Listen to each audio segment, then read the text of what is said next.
The movie Eye Contact deserves a big fat 2 out of 5 stars, and here is why.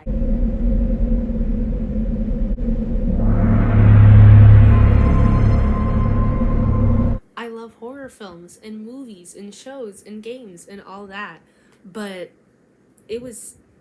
this was bad. It starts with this woman.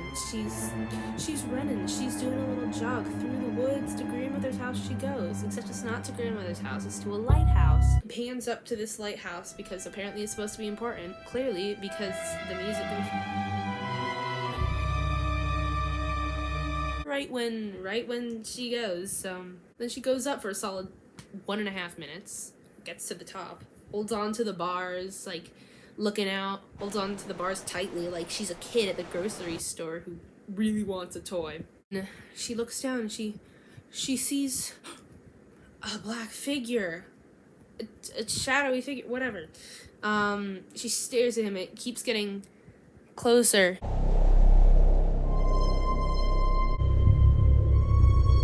Closer to her face. She decides this is enough staring. Back down now.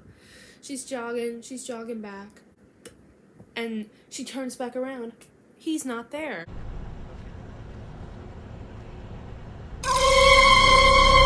But then she's like, okay, this is a little creepy. Starts making her way back through the woods. She turns around. It's the man. It's the shadow man. It's Bubble Buddy or whatever. And then she starts running. The music's really going at this point. And she ends up in the street. She's looking around. We know the man is behind her. She doesn't. Dramatic irony. So she turns. She sees him. She turns around. Oh my gosh, jump scare, whatever. And then she runs back down the street, makes it to her house, but she trips because convenient, right? She gets to her door. She starts unlocking the door. The man's right behind her. She shuts the door, remembers to lock it, whatever. She gets on the phone, probably dialed 911 at that point. I don't know. What are they going to do? Arrest him? I don't know. He turns, sees the man, drops the phone, and that is where it ends. At least on the FLVS website. Go back to see it on YouTube, and there's a whole bunch left, which is important to the story. In the end, the coroner shows up to her house. Apparently she was dead in the scene or whatever. They take the body away. The man thinks he sees something in the window. Nothing there. He's driving in his car, in his van, in his modern day hearse, all the way back to the coroner's office or whatever. And he looks in the side mirror. Shadow Man and his shadow woman.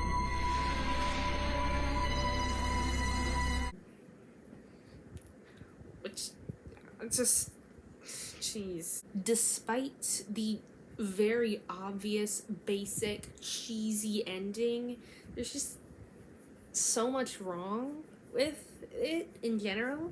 The director, Grey Ghost Digital, tries to make it suspenseful. You know, it starts off slow, so the long shots work well. But near the end, it's just, you know, I can't watch a woman run through the woods for 2 minutes. Like, you can cut that whole thing out and the movie would be just as fine, just as good. The short headshots, do nothing. They do little to nothing for that film. It's just so slow and so painful to watch. I was tempted to just skip that part.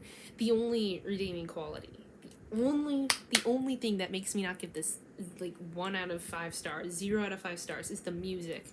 Wasn't half bad. I don't know if that was even something they made. The music was good. It fit well to the plot. It built suspense better than the raw footage would. So at the end, you're waiting for this big surprise ending, and then it ends up just being 2 people in the side mirror. I don't know. It wasn't good. But I can get past that, okay? I can get past that woman's chapped, frostbitten lips in the beginning. I can get past the shadow PNG because it's a product of its time. It was made in 2008, but I can ignore that. What I cannot ignore is the fact that, like, when she's unlocking the door, when she's trying to get back into her house, the man just stands behind her, waiting, just standing there. Like, why would, if he was gonna kill her, why wouldn't he just do it then? What if he was, what if there were people out? What if someone would see? He's a shadow. A shadow. What were they gonna do? Throw him in jail? Turn the lights off and he'll go away. She should have just hidden under a pavilion or something.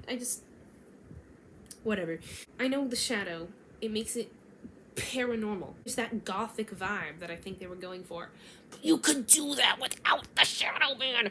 Just buck up and hire someone to be the antagonist. You don't need to put in the work to give that PNG man. Just dress someone in a dark cloak, give him a top hat, and it'll still be paranormal, it'll still be supernatural, because he can follow her without even running. He can phase into her house. I don't know, it was unnecessary. But just think, if you are not this director's mother, sister, girlfriend, if you are not a die-hard Grey Ghost Digital fan, don't watch it. And you could get something better by just going to the second page of Google. 2 out of 5 stars. I don't like it. No.